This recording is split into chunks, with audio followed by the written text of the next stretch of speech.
தமிழகத்தில் தமிழக வெற்றிக் கழகம் ஆட்சிப்பிடத்தை அலங்கரித்த பிறகு ஆட்சியில் பெரும்பான்மை நிரூபிப்பதற்காக அரங்கேறிய குதிரை பேர விவகாரங்கள் பல்வேறு விதமான சர்ச்சைகளை ஏற்படுத்தி வருகிறது. ஆளும் கட்சி எதிர்க்கட்சி மீது குதிரை பேரம் நடத்தியதாக ஒரு புகாரும், எதிர்க்கட்சிகள் ஆளும் கட்சி குதிரை பேரம் நடத்தியதான புகாரும் என்பதான இருதரப்பிலும் அரங்கேறிய விஷயங்கள் பெரும் பேசும் பொருளாய் எதிரொலித்து வரும் சூழலில் சட்டப்பேரவையில் தனது பலத்தை நிரூபிக்க ஆட்சியை தக்க வைத்துக் கொள்ளவும் குதிரை பேரத்தில் ஈடுபட்டதாக எதிர்க்கட்சியான திமுக அடுக்கடுக்கான புகார்களை ஆளுநர் மாளிகைக்கு அனுப்பி வரும் விவகாரம் பெரும் விசுரூபத்தை ஏற்படுத்தியிருக்கிறது. துவக்கத்தில் தமிழக ஆளுநர் ராஜேந்திர விஸ்வநாத் அர்லேக்கரை நேரில் சந்தித்து பல்வேறு புகார் மனுக்களை கொடுத்திருந்தன. திமுக கொடுத்த அந்த புகாரை அடுத்து அதற்கு உரிய விளக்கங்களை கேட்டு தமிழக ஆளுநர் அர்லேக்கர் தீவிரமான நடவடிக்கை மேற்கொள்ளும் வகையில் தமிழக தலைமைச் செயலாளர் சாய்குமார் மற்றும் சபாநாயகர் ஜே.சி.டி. பிரபாகர் ஆகிய இருவருக்கும் ஆளுநர் மாளிகையிலிருந்து அதிகாரப்பூர்வமான சில கடிதங்கள் அனுப்பி அரசின் தரப்பில் சில விளக்கங்களை கேட்கப்பட்டன. இந்த நிலையில் அரசு தரப்பிலும் சபாநாயகர் அலுவலகத்திலிருந்தும் இதுவரை எந்தவிதமான விளக்கங்களும் உரிய பதில்களும் முறையாக ஆளுநருக்கு அனுப்பப்படவில்லை என்றும் கூறப்படுகிறது.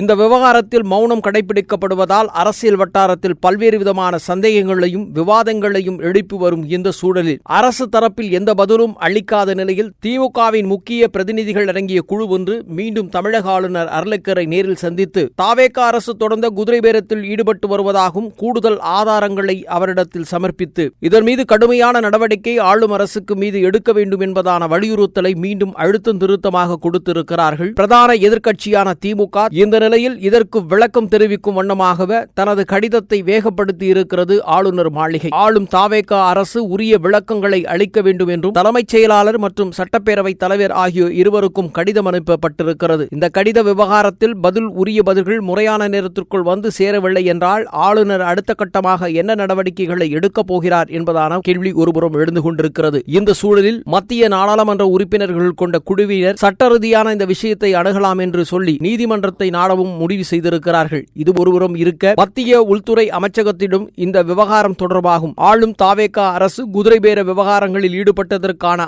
ஆதார தடயங்களை புகாராகவும் சேகரித்து மத்திய உள்துறை அமைச்சகத்திடம் கொடுப்பதற்கான பணிகளையும் வேகப்படுத்தி இருக்கிறது திமுகவின் சட்ட குழுவினர். தமிழகத்தின் ஆளுநராக உள்ள அர்லேக்கர் கூடுதல் பொறுப்பை தமிழகம் மற்றும் கேரளா ஆகிய இரு மாநிலங்களின் பொறுப்புகளையும் கவனித்துக் கொண்டிருப்பதால் தமிழகத்தின் நிலைப்பாடுகளில் அவர் வேகமான பணிகளை எடுப்பதில்லை என்பதான குற்றச்சாட்டுகளையும் எதிர்க்கட்சிகள் முன்வைத்து வருகின்றன. இந்த சூழலில் தமிழகத்திற்கு ஒரு புதிய ஆளுநர் விரைவில் நியமிக்கப்படுவார் என்பதாக பேச்சுகளும் வேகமாக பேசப்பட்டு வருகிறது. இதற்காக உள்துறையில் பல்வேறு விதமான பேச்சுவார்த்தைகள் நடத்தப்பட்டு சில முக்கிய நபர்களின் பெயர்களும் பட்டியலில் இடம்பெற்று வரும் நிலையில் எந்த நேரத்திலும் புதிய ஆளுநர் தமிழகத்திற்கு நியமிக்கப்படலாம் என்றும் எதிர்பார்க்கப்படுகிறது. அப்படி புதிய ஆளுநர் நியமிக்கப்பட்டால் அந்த ஆளுநர் அதிரடி நடவடிக்கையை மேற்கொள்வதற்கு திமுக தரப்பில் கொடுக்கப்பட்டுள்ள ஆளும் கட்சிக்கு எதிரான புகார் மனுக்களை உடனடியாக அவர் கையில் எடுப்பாரா, அல்லது ஆளுநர் தனது பதவியை முடிப்பதற்கு முன்பு தற்போதைய ஆளுநராக விளங்கும் அர்லேக்கரே தனது பணிகளை நிறைவு செய்யும் வகையில் தாவேகா அரசின் மீது உரிய நடவடிக்கை எடுப்பதற்கான முனைப்புகளையும் வேகங்களையும் செய்வாரா என்பதான கேள்விகள் தற்போது தொக்கி நிற்கின்றன. எது எப்படி இருந்தாலும் ஆளும் தாவேகா அரசுக்கு எதிராக பிரதான எதிர்க்கட்சி என்ற அந்தஸ்தில் திமுக தொடர்ந்து தாவேகா அரசு மீதாவும் அதன் செயல்பாடுகளை குறித்தும் அடுக்கடுக்கான புகார் மனுக்களை தொடர்ந்து தந்த வண்ணம் இருக்கிறது.